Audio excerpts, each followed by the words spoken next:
Good morning students. आज हम आपको क्लास 12th का ग्रामर पढ़ाएंगे, जिसमें आपका पहला टॉपिक है नरेशन। पहले इसमें आपका पहला टॉपिक आता है नरेशन। देखिए इसको थोड़ा ध्यान से।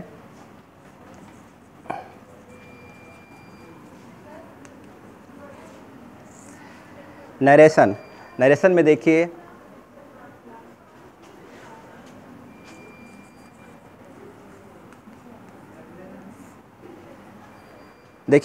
नरेशन में हम दो सेंटेंस को क्या करते हैं, एक सेंटेंस में बनाते हैं। इसे हम दो सेंटेंस को जोड़ने की प्रक्रिया भी कर सकते हैं। जैसे कि आपके देखिए यहाँ पे दिया गया है नरेशन, इससे फॉर एग्जांपल से आप इसको रिलेशन की तरह भी समझ सकते हो। इसके देखिए दो पार्ट्स होते हैं, पहला होता है आपका डायरेक्ट और दूसरा होता है आपका इनडायरेक्ट।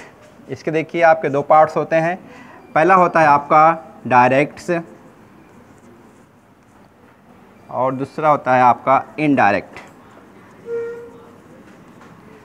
अब देखिए जब कोई स्टेटमेंट आपका जाता है तो डायरेक्ट में होता है, फिर हम यदि इस स्टेटमेंट को दूसरे व्यक्ति से कहते हैं तो वो हमारा हो जाता है इनडायरेक्ट वे। तो इसमें हम कुछ चीज़ों में चेंज करते हैं। फॉर एग्जांपल से कुछ पार्ट ऑफ स्पीच का यूज़ करते हैं, कुछ प्रोनाउंस का भी यूज़ करते हैं। इसके लिए सबसे पहले ज़रूरी है कि हम पहले पार्ट ऑफ स्पीच जान लें, सेंटेंस के जान लें, उसके बाद फिर हम आगे बात करते हैं। देखिए अब इसमें पहली चीज़ है जो कि हम देख लेते हैं हमारे सेंटेंस कितने टाइप के होते हैं।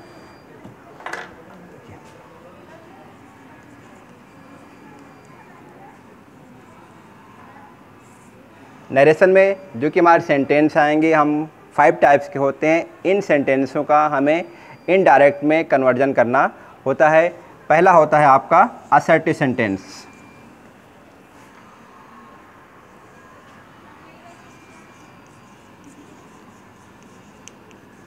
Assertive sentence. दूसरा होता है आपका इंट्रोगेटिव सेंटेंस।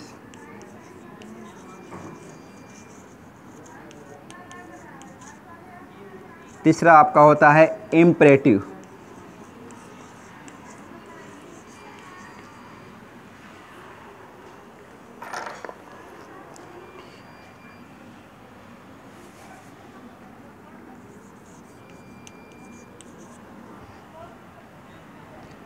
चौथा आपका होता है ऑप्टेटिव।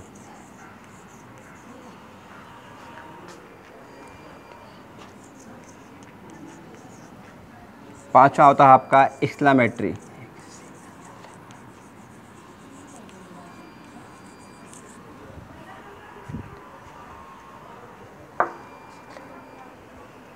ठीक है, ध्यान देखिए कि जो आपके सेंटेंस होते हैं 5 होते हैं।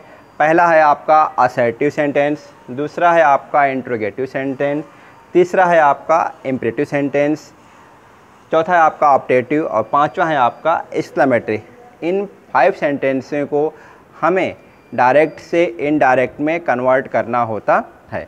पहला आपका असर्टिव है, इसको आप लोग पहले ही पढ़ चुके होंगे। इसकी हिंदी सकारात्मक होती है, ये आपका प्रश्नवाचक है, इसे हम कहते हैं आज्ञा सूचक। ऑप्टेटिव आपका विधिसूचक वाक्य होता है और एक्सक्लेमेटरी होता है आश्चर्यजनक सूचक वाक्य। ठीक है, तब देखिए हम पहला स्टार्ट करते हैं असर्टिव सेंटेंस को। देखिए पहला हमारा स्टार्ट होता है असर्टिव सेंटेंस।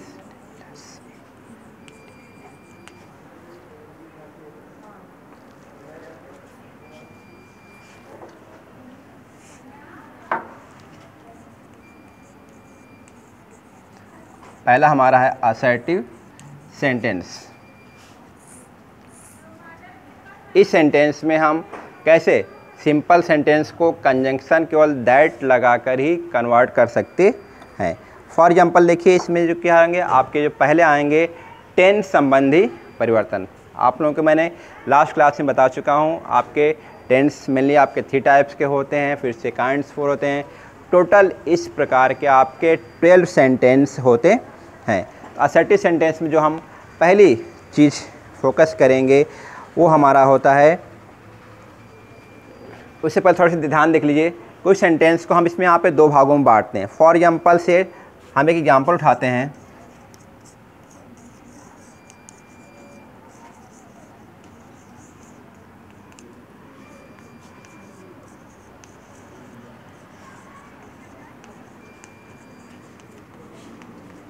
देखिए हमारा एग्जाम्पल है Ram says comma inverted comma he reads a book.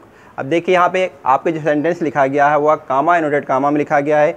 ये चीज़ आपका एक सेंटेंस होता है, ये आपका एक अलग सेंटेंस होता है। इस सेंटेंस को हम कहते हैं रिपोर्टिंग वर्ब और इसे हम कहते हैं रिपोर्टेड स्पीच।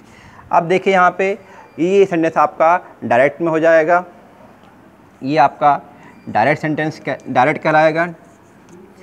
अब हमें इसको इनडायरेक्ट में कन्वर्ट करना है। Ram says comma and comma he reads a book. ये देखिए आपका सेज है जो कि प्रेजेंट इंडेफिनिट टेंस में है और ये आपका ये भी वाक्य इसमें दिया गया है प्रेजेंट इंडेफिनिट टेंस में। अब यहाँ पे देखिए जब आप क्या रिपोर्टिंग वर्ब, इसे हमने कहा क्या रिपोर्टिंग वर्ब, क्या कहा रिपोर्टिंग वर्ब। अब जब हमारा रिपोर्टिंग वर्ब प्रेजेंट टेंस में होता है, क्या होता है जब भी हमारा रिपोर्टिंग वर्ब प्रेजेंट टेंस में होता है तो हम रिपोर्टेड स्पीच के टेंस में कोई परिवर्तन नहीं करते हैं। जब हमारी रिपोर्टिंग वर्ब प्रेजेंट टेंस या फिर फ्यूचर टेंस में होती है तो हम रिपोर्टेड स्पीच के टेंस में कोई परिवर्तन नहीं करते हैं। इसमें हमारा जो परिवर्तन होगा, पहला परिवर्तन होगा यह कामा इनवर्टेड कामा हटेगा तो यहाँ पे हमारा एक कंजक्शन आएगा जिसे हम लोग कहते हैं दैट। ठीक, बाकी कुछ आपके प्रोनाउन संबंधित भी चेंज आएंगे, उसको हम आगे बताएंगे। अभी क्या होगा, जो आपका पहला चेंज होगा कंजक्शन दैट का प्रयोग किया जाएगा। और हमने क्या कहा कि reporting verb present indefinite present में हो या फिर फ्यूचर में हो तो हम रिपोर्टेड स्पीच के टेंस में कोई परिवर्तन नहीं करते हैं। तो देखिए इसको हम कन्वर्ट करते हैं ध्यान से। हम इसको लिखते हैं Ram says that he reads a book. ये देखिए हमारा कन्वर्ट हो गया इनडायरेक्ट में, ये हमारा कन्वर्ट हो गया इनडायरेक्ट में। ठीक है, हमने क्या परिवर्तन किया, कामा इनवर्टेड कामा हटा को केवल दैट लगा दिया। क्या लगा दिया, कामा इनवर्टेड कामा हटा कर केवल दैट लगा दिया।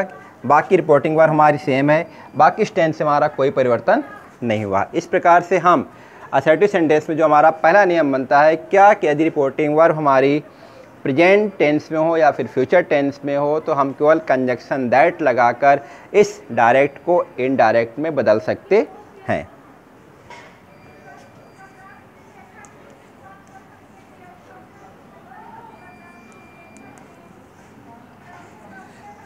Sita will say comma inverted comma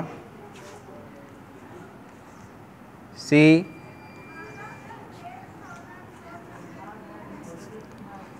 reads a book. देखिए अब मैंने क्या आपसे कहा, जब हमारा सेंटेंस ये चीज़ हमारी क्या है, इसे हम कहते हैं रिपोर्टिंग वर्ब, ये है आपका रिपोर्टेड स्पीच। रूल आपको मैंने बताया था कि जब हमारी रिपोर्टिंग वर्ब प्रेजेंट या फ्यूचर में होगी तो हम रिपोर्टेड स्पीच के टेंस में कोई परिवर्तन नहीं करेंगे। कामा इनवर्टेड कामा को हटा के केवल दैट लगाना है। अब देखिए यहाँ पे क्या, जब भी आपका फ्यूचर टेंस बात करेंगे तो आपको helping verb will, shall, would be, shall be, ये सारी चीज़ें आपको मिलेंगी तो आप वहाँ पहचान सकते हैं कि आपका फ्यूचर इंडेफिनिट टेंस हो गया, फ्यूचर टेंस होगा। अब इसको आपको कन्वर्ट करना है तो क्या हो जाएगा, सीता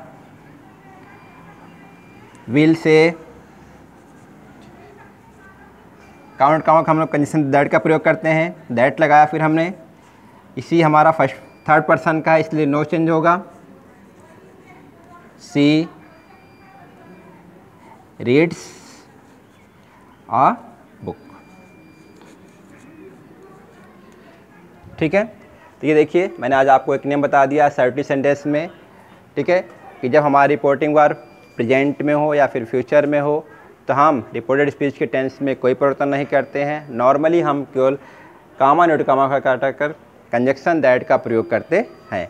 अब इसके आगे हम लोग आगे देखें।